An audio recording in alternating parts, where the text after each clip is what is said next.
Hello everyone, I am Tessellating Hexagons, and it's sort of happened again, hasn't it? We sort of have this every year, where the final of the Festival di Sanremo happens, and Italy has a potential candidate for Eurovision, and then we go a couple of days of not being sure, well, is it going to be the Sanremo winner? Is it going to be someone else? Will it be the Sanremo winning song? Will it be someone else?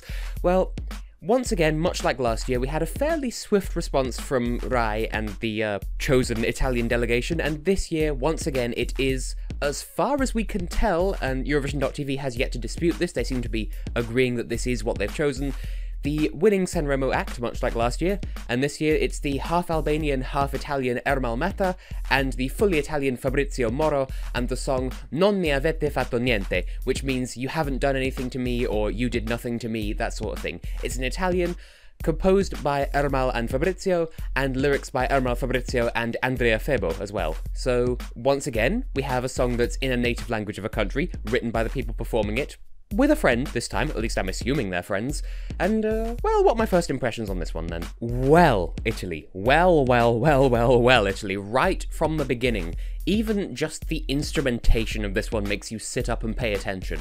Or so I'd imagine, anyway. It certainly did with me. I certainly think it sounds like it's going somewhere right from the very beginning, and in all fairness, it sounds like that because it is going somewhere. It does go places and it does do things. Yep, this one is another song that has a social conscience in the form of a song with a message. And as is the norm with Italian music in general, the lyrics are very well written, the delivery is emotional, and it sounds meaningful. And even if you're not following the lyrics, you still kind of get it, or I'd imagine a lot of people will still get it. It's not a guaranteed thing, though, I understand. In fact, now that I think about it, I do very much get a strong feeling that some people absolutely will get this song, they will get its message, they'll completely understand it and they'll love it, and some people won't connect with it quite so much. And in the case of the latter, I do worry a little bit that because this song is on the subject of terrorism and at smiling at despair in the name of hope, some fans may be less than willing to accept that not everyone might enjoy this song. But let's start with its plus points. What might you like about this entry? What are the things that this entry has going for it? Well, for better or for worse, this seems like one of those songs that it feels like it will never not be current. What with the various warmongering lunatics in certain countries that I won't mention by name, getting into arms races over nothing just to prove a point that no one cares about, this song shouldn't have to exist, but it does exist. And it needs to exist, so here it is, making a very good point in a very well-written way. And don't get confused, I agree with this song. I don't think it should have to exist, but it does exist, and I'm glad that this is how the message is being presented. And as far as the quality of lyrics goes, there are two lines that stick out to me in particular. Bearing in mind they are in Italian, so I'm sort of assuming I've understood correctly, because I have something of a grasp on the Italian language, but I'm not fluent. One of them is the repeated line, "You haven't done anything to me with your useless wars," which, yeah, that sums up the song quite nicely. And then also in one of the verses, if I understood the line correctly, there's also the rather powerful statement that there's no such thing as pacifist bombs, which, that's heavy. In accordance with that, the general atmosphere of the song is also appropriately heavy, but not to the point of being nothing but doom, gloom, death, and misery. It's still relatively upbeat, with undertones of optimism and hope in the composition, as if to directly defy the climate of fear that it's being written about. What helps immensely with the song's message and focus is that both Ermal and Fabrizio deliver the song, both in the studio and live on stage, with absolute sincerity, which is vital with a song as serious as this. It's almost as if they've been to these places in person, to the site of the Manchester bombings and the various other attacks that they reference, like, directly in the lyrics. As if they witnessed it firsthand. What I'm trying to say is, it doesn't feel like it's just a cash grab trying to get money and votes off the back of terrorist attacks and other tragedies. It feels like an actual campaign song with an actual genuine conscience, which is good. I'm not saying that someone would write a song just to cash in on a terrorist attack, but this does not feel like that's what it's trying to do. It feels like it's genuine and sincere, and like it means well and it's executing it well, and yeah. And On top of that as well, as singers, as a duo, Fabrizio and Ermal, they have great synergy in person on stage as well. They both have their roles within the song, neither treading on the toes of the other, but also they don't feel like they're just two random strangers who happen to be singing the same song at the same time. It's a partnership with a purpose, it's not a duet just because, if that makes any sense, and I appreciate that, I recognise that, and I say jolly well done to you, Italy. Now, let's be fair though, there's no such thing as a song that everyone will like, regardless of the subject matter. And if you don't like this song, that's fine, that's okay, don't worry about it. Because to be honest, we're all tired of terrorism, aren't we? We're all so done with being told that we should be scared and not actually being scared just from saturation. So if you don't enjoy this song, or if anyone you know doesn't enjoy this song, that does not make you a terrorist. No one would be that stupid, right? But that does raise a good point. I feel like, as I said before, this is another song that you're not allowed not to like.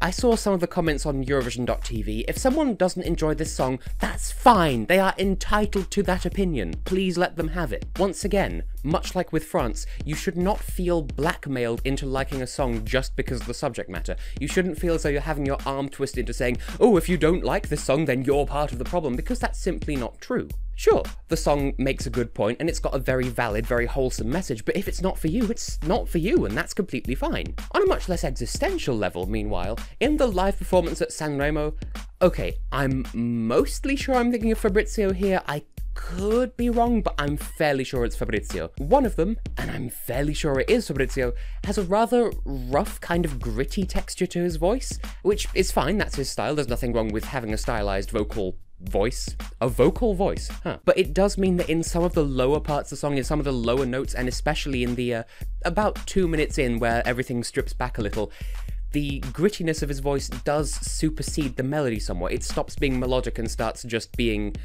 not an audio book, but the melody sort of goes away in favour of just the way he sings, and tastes will vary. Some people will like that, some people won't like that. Ask yourself if you enjoy it. There's your answer as to whether or not it's a good thing or a bad thing. And now, back up to that existential level again. This isn't Ermal's and Fabrizio's fault by any means, but by now, I do wonder if people aren't just tired of songs with deep messages. I'm not saying that's true, I just feel as though if too many songs this year have this sort of message, or if too many people release songs with this message, then people might feel overexposed to them, they might get tired of it, and it'll stop being as effective. As I've already said, we as a society are just so done with terrorism. We're just tired. We're bored of people blowing us up because they don't agree with us. Yes, it will never stop being sad, and it will never stop being an important thing that we remember the people who have died in these attacks. It will never not be a tragedy, but I do worry that people might start getting bored of hearing about it just because they're hearing about it so much, which will then cost this song and other songs like it their effectiveness. And arguably, if people get desensitized to this sort of thing, that's almost worse. As I said, it's not this song's fault, it's just something you might be thinking when listening to it. If you hear too many songs with this message, you might just get sick of all the doom and gloom, even though this song does have a hopeful message to it. As for how you feel, that's entirely your prerogative. For now, let's take a look at my ratings out of 10, which I said with entirely too much joy for a review as serious as this, but hey. This time I'm going to start with my technical score first, which might make some long-time viewers slightly worried, but don't worry, I got this. I'm giving this one a technical 8, and before you grab your torches and pitchforks, please listen to my reasoning as to why I'm giving it an 8 and not a perfect 27 billion out of 10. This song was written with a lot of heart and a lot of intent, and it really does show.